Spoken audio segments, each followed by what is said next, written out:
हां मतलब पुलिया पर आले बैठल है तनी खेत घूमे आला नहीं है हां अरे बाप रे बाप ए मतलब डरवाई देला ई कहां से निकलला होता आई हां ई सुरंग बनौले ई कौन ची के सुरंग है ई दिल्ली ले जाला दिल्ली ले जाला हाँ का दिल्ली कर जाला ऐसे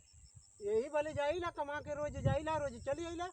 तो नीक तो आर व्यवस्था बा मऊ देखी देखा रुका तनी देखी त जाए लख रही तमऊ जाई भाई का हो गलो बैठ मतलब तो कैसे जाला हगले मुतले बांस मारे भाई अरे तैयार खाली मुंह पर तो तनी से कहा गले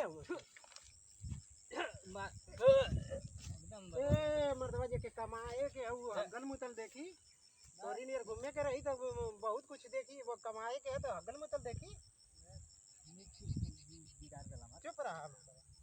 यही से हमार रोजी रोटी चलत है तो के कहतवा कि जीव बिगाड़ देला चला जा तो बस कर